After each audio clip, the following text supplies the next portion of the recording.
Today I am talking about genes, and not the ones you wear, but your actual DNA makeup. What makes you you? So what makes your hair colour, your eye colour, talking about genes. And if you have been to one of my masterclasses, if you heard me talk about my story, you'll know how important this was to me to know my genes, my genetic makeup, to know was I at risk of developing Alzheimer's disease. So genes are the things that give you your eye colour, your hair colour. They often influence the way that we live our life, but the way we live our life can influence our genes. There is a new brand of science which is called epigenetics, which basically says you can have a gene for something, but the environment needs to be right for that gene to what they call express. So the fact you have blue eyes, green eyes, brown eyes, that's not part of the epigenetics. That's just your DNA, that's your genes. But epigenetics means that you have something, you have a gene, and if the environment is right, or if certain things happen, that gene will, if you like, switch on. So it's like having a plug and a plug socket, but the light isn't switched on. So you've not actually turned the electricity on, and it's when you turn that electricity on that the gene expresses itself.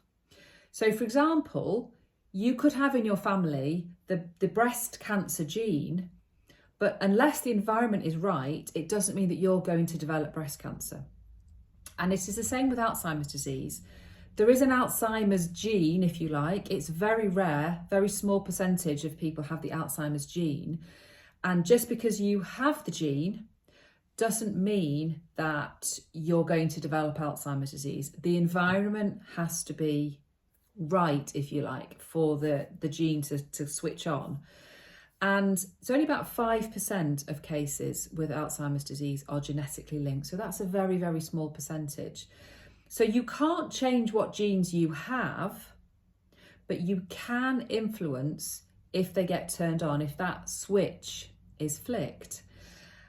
And I wonder whether you can guess if what I'm going to tell you about how you can stop that switch being switched on. It's about prevention. It's about how you live your everyday life, what the choices that you make, the things that you do, that you don't do, that you eat, you drink, you don't eat, you don't drink.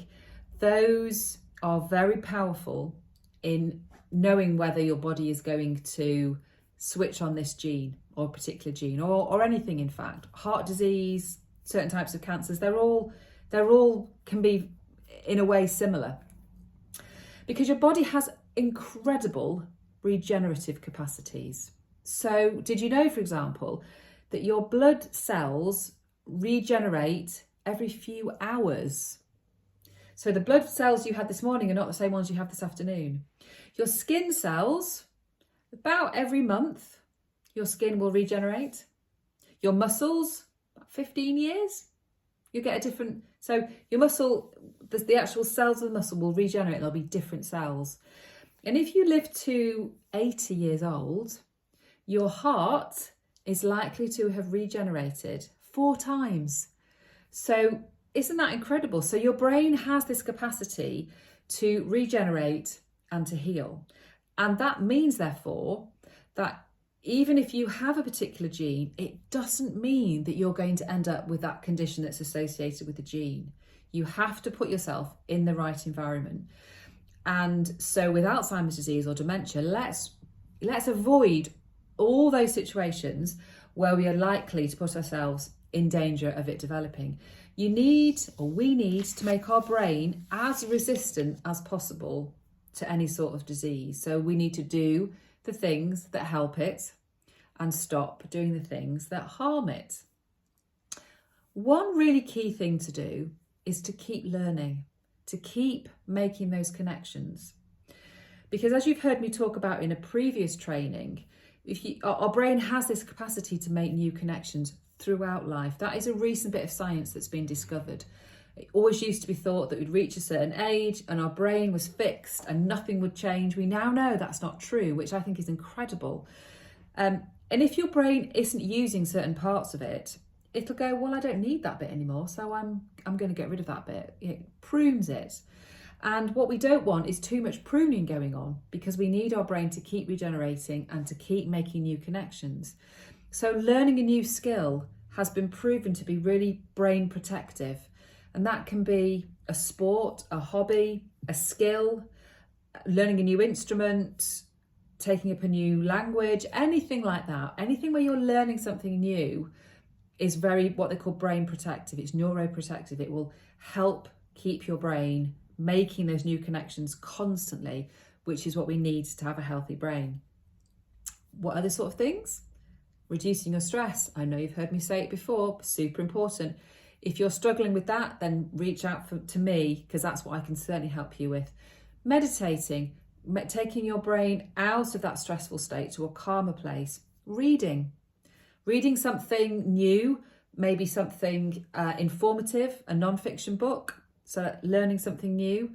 Turning off your screens and kind of turning off the world, if you like. So having some time of quiet contemplation, and where you're not doing stuff, you're just kind of resting and relaxing your brain. Eating a good diet. You've heard me say it before, and I will continue to say it. Exercising, reducing your sugar, avoiding the toxins. There is lots and lots of things to think about when we're talking about your genes. But my overarching desire to get over you today is the fact that your genes do not necessarily determine your future. You do have control over which of them are expressed, and let's do everything in our power, everything in your power, to make sure that those nasty genes that we don't want to be turned on don't get turned on. And that's by looking at all the different things in your lifestyle that are likely to cause it to be turned on, to make sure that we don't do them. So tomorrow we're going to be looking at diabetes and what it is, what causes it, but most importantly, how you can avoid getting diabetes and significantly reduce your risk of developing dementia. See you there.